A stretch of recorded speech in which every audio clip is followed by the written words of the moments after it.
el podcast.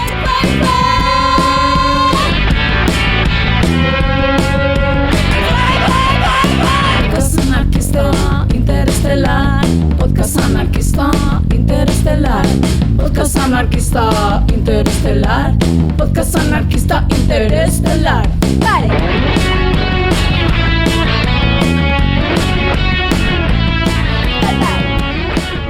En aquest programa no parlem de la història de generals i presidents, tampoc dels grans homes de la cultura revestits de prestigi per amagar la seva misogínia o el robatori d'idees que els donaren fama. No. En aquest programa es parla de les oblidadis, anarquistes, militants, els seus llibres. Avui, en concret, parlem d'una escriptora que sembla recuperar, després de morta, part del reconeixement merescut. Una escriptora que va capgirar la ciència-ficció, un gènere possiblement dels més masculinitzats de la literatura. Una dona que en els anys 60 i 70 ens va parlar d'anarquisme, de feminisme, d'ecologisme, d'anticolonialisme, i que fins i tot es va atrevir a repensar el binarisme de sexe i de gènere. Una autora, això sí, que en aquells anys d'esperança, com molta altra gent, va somiar en la construcció de nous mons amb una qualitat literària que jo, personalment, he trobat moltes poques vegades igualada, i menys dins del seu gènere. Ella no va decidir un dia, vaig a ser escriptora. Ella simplement escrivia. Era part del seu ésser. Estic parlant de l'estadounidenca Úrsula K. Le Guin.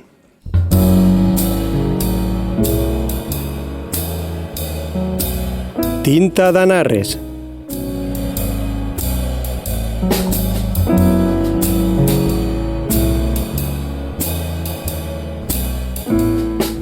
Ens trobem en una casa de camp, rodejada d'arbres i natura salvatge, perduda en algun lloc de l'estat de Califòrnia. Verdor i silenci envolten una xiqueta que estiueja allí amb els seus pares. Juga sola, és introvertida i no necessita a ningú. La podem visualitzar si tanquem els ulls, imaginant històries fantàstiques ambientades en aquell indret. Retinguem aquest paisatge, com siga que ens el vulguem imaginar, a l'interior de les nostres retines, perquè tornarà a aparèixer en la història que us contarem avui. Úrsula K. Le Guin va néixer a Berkeley, Califòrnia, el 21 d'octubre de 1929. Era filla d'Alfred i Theodora Kroeber. Alfred va fundar l'antropologia acadèmica a Califòrnia, estudiant i coneguent els indis del seu estat, documentant la destrucció de les seues nacions a mans de l'home blanc. Úrsula sempre estava rodejada d'aquest ambient. Les persones adultes parlaven i ella escoltava. Això va anar modelant la seva mentalitat per sempre. Úrsula era la més jove de la família, l'única xiqueta. Va aprendre a debatre i defensar-se d'una forma poc comú entre les xiquetes de la seva generació. Sa mare, Theodora, era escriptora i va posar en paper part dels coneixements d'Alfred, mostrant a molta gent, Úrsula inclosa, la crueltat de les persones blanques cap a les índies durant la conquesta de Califòrnia. Això va despertar en la nostra autora la sensibilitat i la preocupació cap a la dominació en les relacions de poder.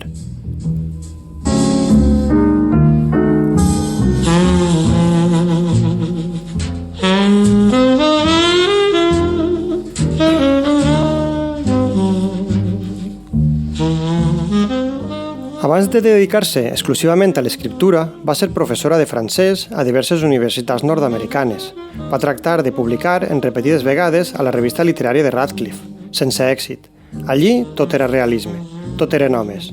Així que es va traslladar a Portland, on va continuar rebent negatives. Va començar a desesperar-se, ja que només li publicaven algun que altre poema en xicotetes revistes, però va seguir metòdicament enviant les seues obres, fins que un dia una revista pulp de ciència-ficció va publicar un dels seus relats. Li van pagar $30. Era poc, però això la va animar i la va ajudar a definir la seva escriptura. Potser era la ciència-ficció el seu gènere. I a partir d'ací va començar a publicar a poc. A partir d'ací, el món va començar a conèixer a una de les plomes més importants de la literatura de ciència-ficció. I per què no dir-ho, de la literatura en general.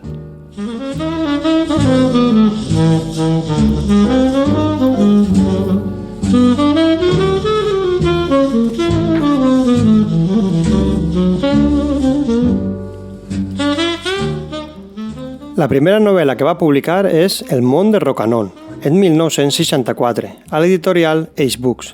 Les primeres novel·les d'Úrsula tenen la visió de l'època, amb homes heroics en papers centrals enmig d'aventures i acció a l'espai. És el cas d'aquesta, de Planeta d'Exili i de la Ciutat de les Il·lusions, les quals conformen la trilogia de Hainish, enmarcada en l'univers de Kumen. Així ja trobem la desbordant imaginació de l'autora amb personatges i futurs totalment alienígenes i mons alternatius. Una literatura molt entretinguda i absorbent. Potser no era encara tan profunda com el que publicaria després, però ja tenia una gran qualitat. Aleshores, l'editorial Parnassus Books li preguntà si volia escriure un llibre juvenil, i del no-res brotaren infinitat d'illes en un mar desconegut, per conformar a poc un nou univers, ara emmarcat en la fantasia. Us sona la història d'un xiquet amb poders poc habituals que viatja a un lloc on van altres joves per tal d'aprendre bruixeria? Doncs no estic parlant d'una saga anglesa dels anys 90, estic parlant d'un mag de terramar, publicada per Ursula K. Le Guin en 1968. En aquesta obra, com en Harry Potter, seguim a un xiquet que va descobrint junt a la persona que llig el món fantàstic creat per l'autora. La diferència entre les dues escriptores, malgrat que les dues van escriure obres meravelloses, és que Úrsula no és una repugnant milionària que impulsa i finança campanyes polítiques transodiants. Però tornant a terramar. L'èxit del primer llibre disparà la fama d'Úrsula i en va escriure un segon, Les tombes d'Atuan, en el qual la protagonista és una xiqueta que viu en una comunitat habitada sols per dones i eunucs. Crec que té sentit si continue parlant com el que sóc, escriptora, de ciència-ficció. Una dona, escriptora de ciència-ficció. Ja sabeu que sóc una criatura poc comú. Al principi se'ns creia una espècie mitològica, com els tribbles i els unicorns.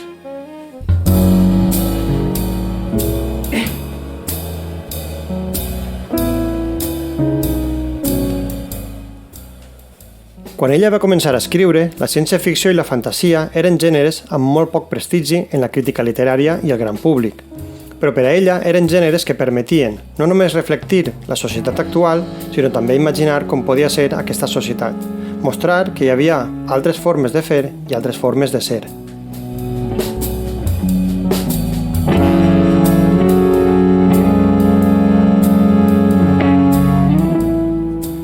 En els anys 30 i 40, en la ciència-ficció, tot eren detalls tècnics en el relat. És el que s'anomenava ciència-ficció dura, que posteriorment inicià una relació tensa amb l'anomenada ciència-ficció blaneta, la qual es centrava més en la part fictícia, en la història en si, podríem dir, simplificant molt. En la generació anterior a Ursula K. Le Guin, on trobem escriptors com Isaac Asimov, predomina la divulgació científica a través d'homes blancs heterosexuals com a centres de la història i al voltant d'on gira tot. Però sense qüestionar l'innegable qualitat literària d'autors com Asimov, algunes persones arriben a la ciència-ficció per capgirar-ho tot. Samuel Delany, Joanna Russ, Octavia E. Butler o Ursula K. Le Guin, entre altres. Tenien històries diferents que contar, altres realitats que mostrar, moltes vegades amb la intenció de retratar allò del present que pretenien canviar per opressor. I és que el maig del 68 va sacsejar el món com un terratrèmol alliberador que al mateix temps feia brollar idees noves com un volcà en erupció. Als Estats Units es venia del Black Power amb gent com Angela Davis, Malcolm X o Martin Luther King. Però és que els anys 60 i 70 també portaren una nova i potent onada feminista que impactà en Úrsula com un tsunami. Així, començà a fumar en pipa i a impartir conferències sobre ciència-ficció, ja que per fi es va sentir còmoda amb si mateixa i amb el que escrivia, compartint espais amb aquesta nova onada d'escriptoris i amb tota la gent que s'interessava pel que contava, que no era poca, perquè com deien en el programa La bola de cristal, sola no puedo, con amigas sí. Així ho explica Margaret Atwood, autora de El conte de la serventa. Va ser quasi com destapar una botella de xampany que acabares d'agitar. Va ser com una explosió d'idees i opinions que portaven temps reprimides. Amb tot, la nostra autora parla de que ella no es va integrar en el moviment en si, perquè no es comportava com una verdadera feminista, sinó com una ama de casa, esposa i mare de 2 filles i un fill. Ella feia les tasques de la casa, cuidava i després es tancava durant la resta del dia a escriure. Amb tot, és evident que aquestes idees es van filtrar en la seva literatura. Començà a llegir a dones, a pensar en el poder del privilegi de gènere. Era molt autocrítica i aquests nous conceptes per a ella la portaren a revisitar les seues obres passades amb les ulleres violeta posades, admetent, per exemple, que la saga de Terramar, fins a aquell moment, en aquest aspecte era un desastre total. Per això, en 1990, reprèn aquesta saga rescatant a la protagonista del segon llibre, Les tombes d'Atuan, publicat 20 anys abans. és la quarta novel·la de Terramar, titulada Tegano. En aquesta, molts dels seus lectors de la saga es van enfadar, ja que la veieren com una declaració feminista. Potser ja no era l'època, però el cert és que no hauria d'haver sorprès a ningú, ja que obres com La mà esquerra de la foscor o Els desposseïts, publicats anys abans, no jugaven amb l'ambigüitat i la interpretació, sinó que eren molt clares. Potser per algú el que li va assustar va ser que Úrsula K. Le Guin no va seguir el camí establert, ser d'esquerres de jove però madurar amb l'edat, és dir, abraçar la rancietat a la vellea. Núvols de pluja sobre torres oscures. Pluja en carrers de parets altes. La fosca tempesta colpeja la ciutat de pedra, però on discorre lentament una vena d'or. Primer arriben els mercaders, potentats i artesans de la ciutat d'Ergenrang, en files ordenades, magníficament vestits, avançant en la pluja com peixos en l'aigua. La mà esquerra de la foscor, Úrsula K. Le Guin. A la nostra autora li interessava explorar alternatives a la violència i l'explotació que regnaven i regnen al món, i per aquests propòsits va crear l'univers de Cumen. En ell va utilitzar la ferramenta d'un consorci pacífic de mons, per tal d'enviar a gent a través de l'espai a descobrir noves realitats i experimentar exercicis mentals al voltant dels éssers humans. Dins de Cumen sorgiren diverses obres que, si ben estan connectades, es poden llegir perfectament de forma independent. Una d'aquestes novel·les, publicada en 1969, és La mà esquerra de la foscor, narrada a través de l'informe de Zhen Liai, enviat al planeta Geden, conegut com el planeta hivern. Així parlava Úrsula sobre aquest llibre. Quina és la diferència entre homes i dones? I el meu mètode per a parlar d'això va ser inventar una raça de gent andrògina. Sols tens activitat sexual una vegada al mes, i pot ser home o dona. No saps quin.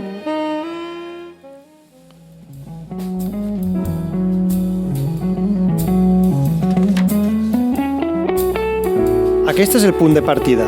Interessant, veritat?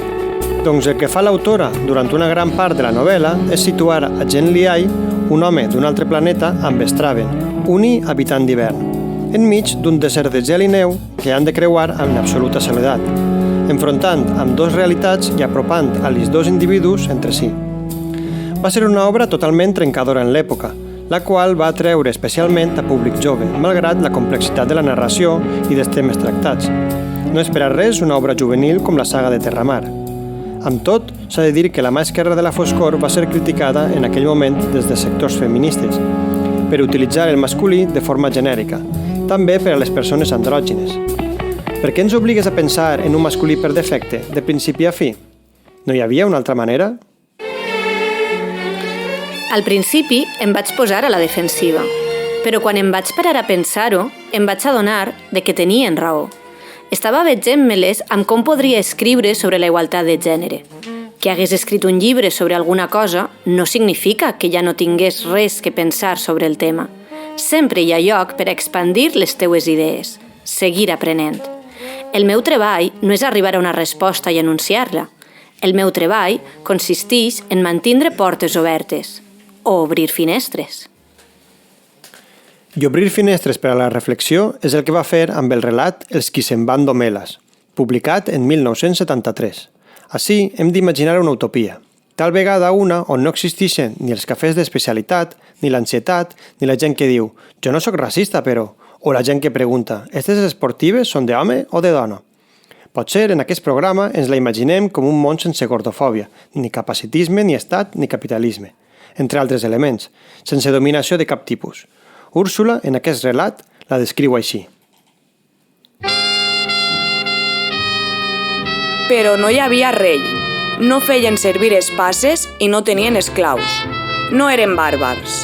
No conec les normes ni les lleis de la seva societat, però sospite que en tenien particularment poques. Igual que se'n sortien sense monarquia i esclavitud, també se'n sortien sense borsa, ni publicitat, ni policia secreta, ni bombes.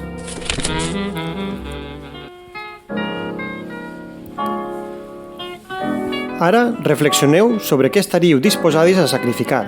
Fins on arribaríeu per aconseguir i sostindre aquesta utopia? Estaria el dolor d'altres persones per damunt? I no parle de policies o polítics, sinó persones innocents. Aquesta és la premissa sobre la qual l'autora ens convida a reflexionar. Potser es pot extrapolar a l'expoli del sud global per part del nord. No explicaré més sobre el conte, simplement ho deixaré així perquè aneu corrent a la vostra llibreria o biblioteca de confiança per llegir-lo. És de les ficcions curtes més boniques i cruels que he llegit mai.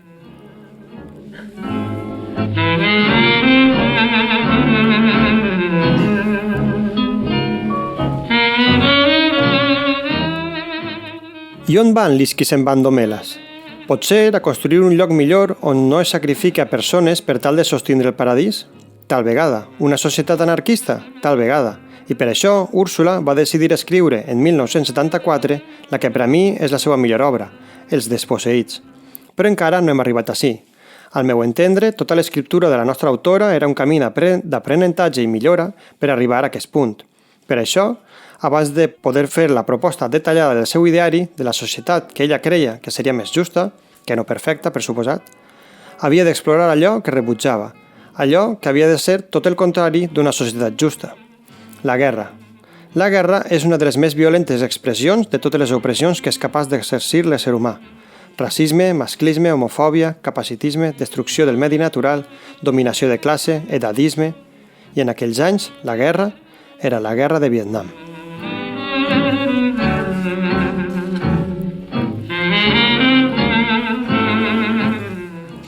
El nom del món és Bosc es va publicar per primera vegada en 1972, en ple conflicte.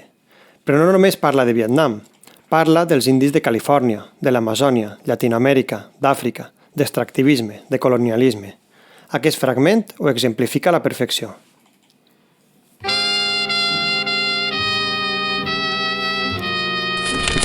Nova Tahití era quasi tota aigua, mars càlids i soms interromputs aquí i allà per esculls, illots, arxipèlags i les 5 grans terres que s'estenien en un arc de 2.500 quilòmetres de llarg del quadrant del nord-oest.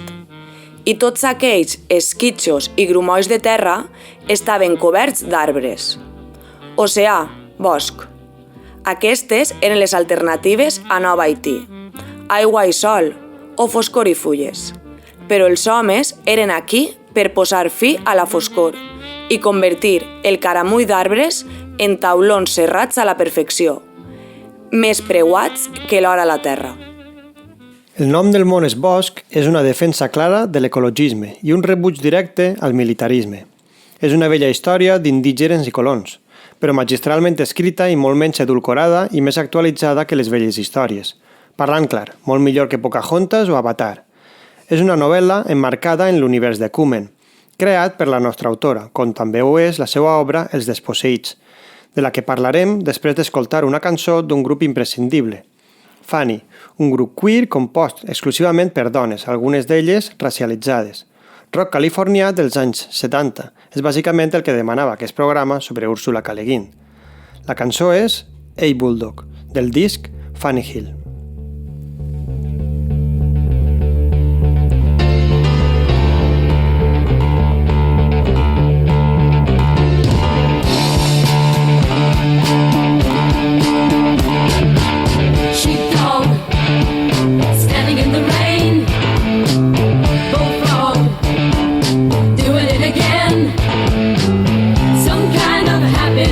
Is measured out in miles. What makes you think you're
Inspirada en les idees de Kropotkin, Emma Goldman i Bakunin, la nostra autora crea el planeta Anarres, organitzat en la seva totalitat amb el pensament anarquista que defensava ella.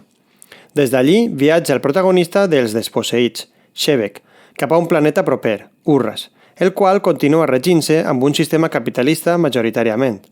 Ara escoltarem a Shevek responent a les preguntes d'Oji, un habitant d'Urras.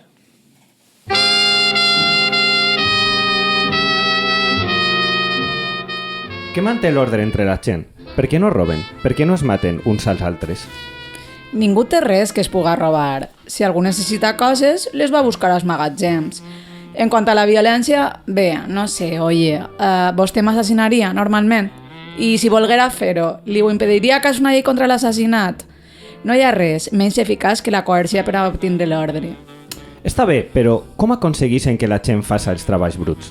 Recol·lectar deixalles, sepultar els morts...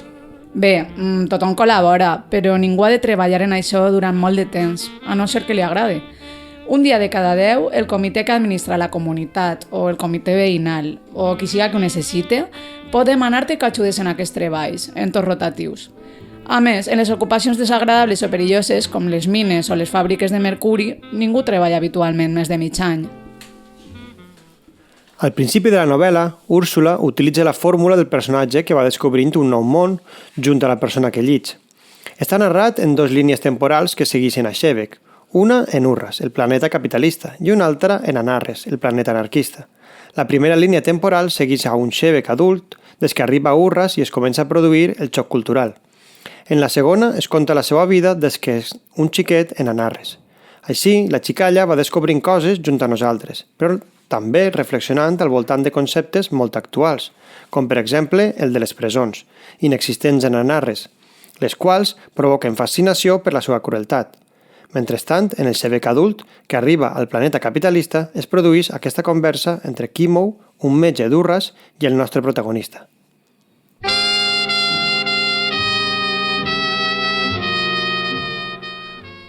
No hi ha realment diferència alguna entre el treball dels homes i de les dones? Bé, no, pareix un fonament massa mecànic per establir una divisió del treball.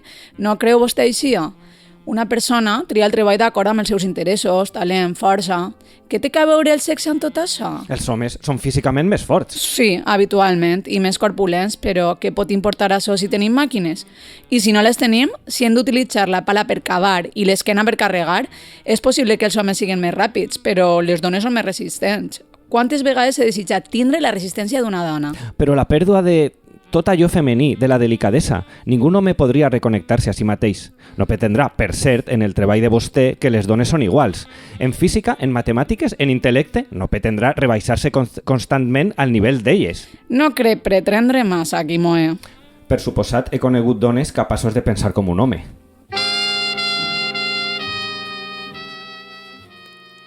Shevek va canviar de tema.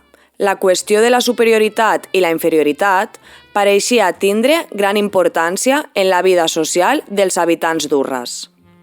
Si per respectar-se a si mateix, Quimoe tenia necessitat de considerar que la meitat del gènere humà era inferior a ell, com farien les dones per respectar-se a elles mateixes?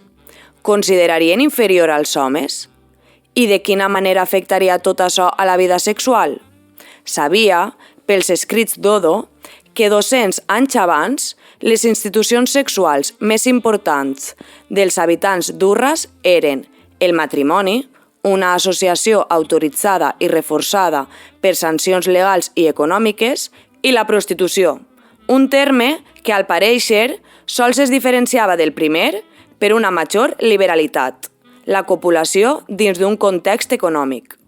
Odo havia condemnat una i una altra, i amb tot, Odo havia estat casada. Com a apunt, aclarir que Odo, que havia faltat feia molts anys, és la ideòloga principal d'Anarres, el planeta anarquista, i els seus escrits són llegits amb gran interès allí.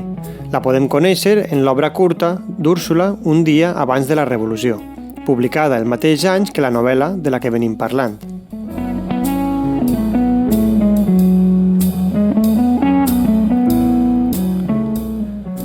En els desposseïts, Úrsula utilitza l'amenitat de la narrativa per fer un tractat polític amb la seva visió de l'anarquisme, posant especial èmfasi en els temes que més li interessaven: el feminisme, l'ecologisme, el treball i la creació artística i científica, uns postulats que, degut a la seva radicalitat i lucidesa, segueixen la majoria vigents avui en dia.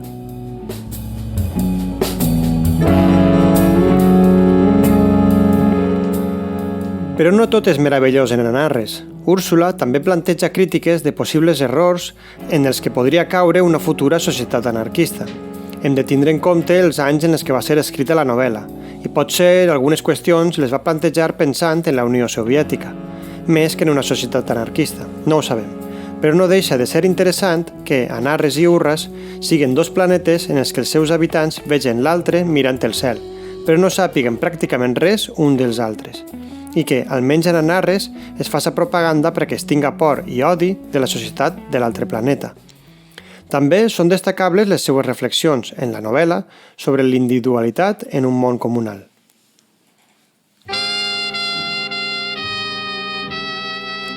De xiquet, quan algú dormia sol en una habitació, era perquè havia molestat massa a la resta d'ocupants del dormitori, perquè era un egoista. Soledat equivalia a oprobi. En termes adults, el referent principal de les habitacions privades era de naturalesa sexual. Cada domicili tenia cert número d'habitacions particulars i, quan una parella volia copular, utilitzava una d'aquestes habitacions lliures per una nit, o una dècada, o pel temps que volguera.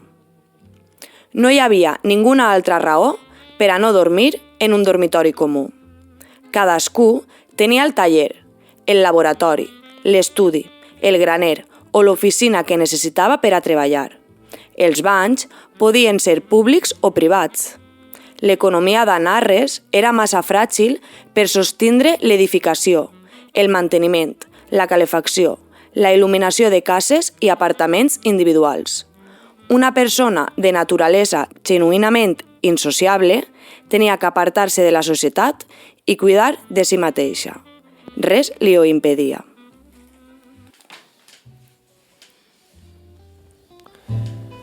En 1980, quan va morir sa mare, les seues filles i el seu fill ja no vivien a casa. Úrsula tenia 51 anys i va decidir mudar-se a la casa de camp de la família on estiuejava de xiqueta. Recordeu aquell paisatge idíl·lic, completament envoltat de natura, situat en les profunditats de l'estat de Califòrnia del que parlàvem a l'inici del programa? Doncs ara, ple de records i emocions profundes, la nostra autora el va dibuixar amb literatura. Durant la seva estada allí, ja adulta, va néixer l'Eterna tornada a casa, una utopia ecologista amb inspiració de la Califòrnia que hi havia abans d'arribar les persones blanques. És la seva obra més extensa.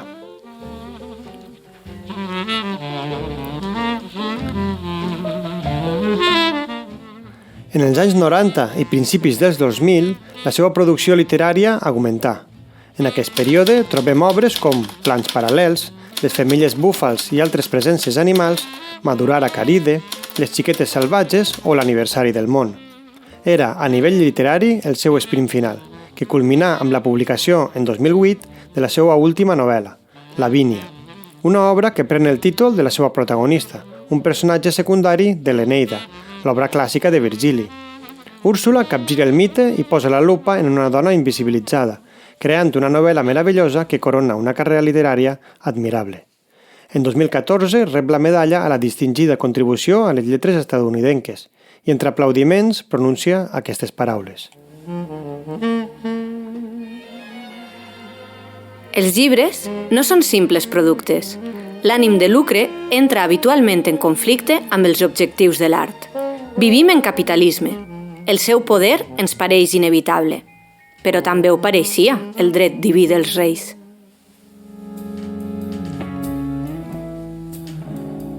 Úrsula K. Le Guin és una escriptora que té llibres per a quan tens 18 anys, però també per a quan en tens 90. I amb tot, pots llegir la saga de Terramar amb 40 anys i no saber, si no t'ho diuen, que es suposa que estàs pensada per a gent més jove, ja que no té res a veure amb les novel·les juvenils de l'actualitat. Potser és que vivim en una època diferent o un país diferent, o les dues coses. El que està clar és que les obres d'Úrsula no estan pensades per a ser devorades a gran velocitat com un simple producte d'entreteniment. sinó que estan pensades per ser digerides i reflexionades de forma més pausada.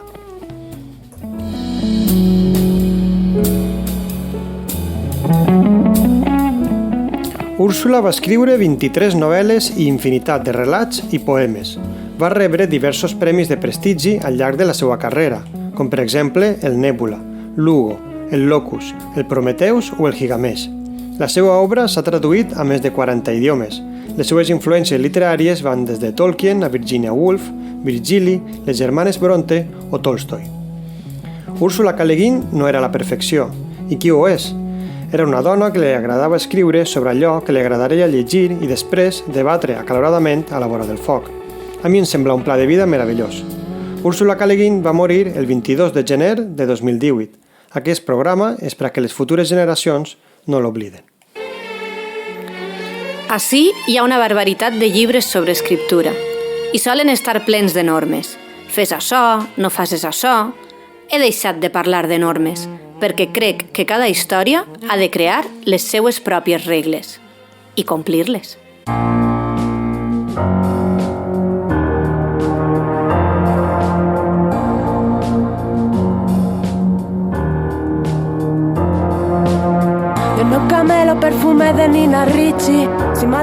Moltes gràcies per arribar fins ací i per escoltar aquest programa, el qual no hauria sigut possible sense l'equip complet de Pai, el podcast. En Carlos als aparatos i en el paper de Quimo i Oji, Andrei Rosella en el paper de Úrsula, L en el paper de Shebek i Margaret Atwood, Gemma amb la música original i jo, Àlex, en el guió, narració i direcció. Si t'ha agradat el programa, recomana'ns. Ens pots trobar en iVoox, Archive, YouTube, els divendres a les 7 a Ràdio Malva, Instagram i podcast.org, amb K. Us esperem en el pròxim capítol. En pleno siglo XXI, que tenga que venir la Ana. I recorda, milita i llegeix. De Aristóteles a Darwin, desde Franco hasta Rajoy. De aquellos barros, estos lodos, sé por dónde voy. Que las cosas no han cambiado demasiado a día de hoy. Haciéndome X-Train a los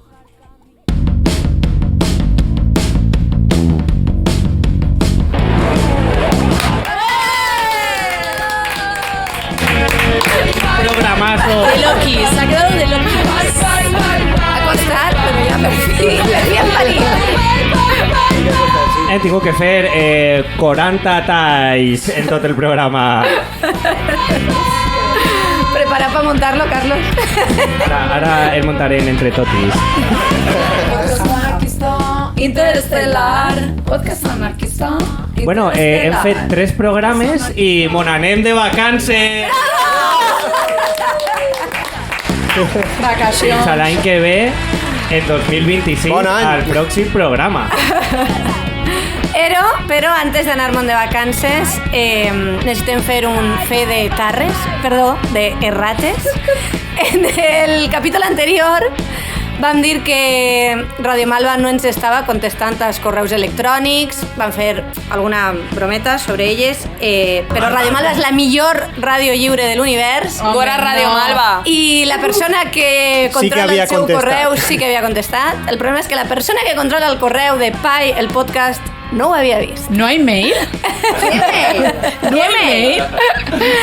Així és que gràcies Radio Malva per acollir-nos en les vostres zones i ja sabeu, els divendres a les 7 en Radio Malva o en la seva web ens podeu sentir. Vamos. I penya, el 29 de novembre, en la cafeta de l'Espai Musical Alliberada de l'Horta, estarem mini presentant el programa. Vinga. Ay, una cosita. Para la única personeta que va a contestar a lo del baile, ese día tendrem la coreo del baile. Ahí sí no está el baile. Ole, Peñi, ole. ahí sí no está el baile.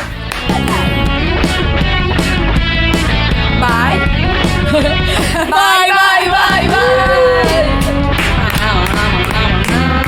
I mos retrobarem en Xener en un programa sobre la militància i la ficció. Toma ja! Guau. Quasi res. Ole, ole.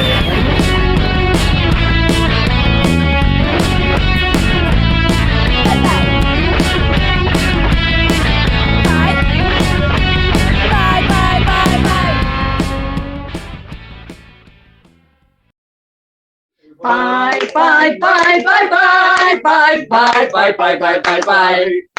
Pai, pai, pai, pai, pai, pai, pai, pai, pai.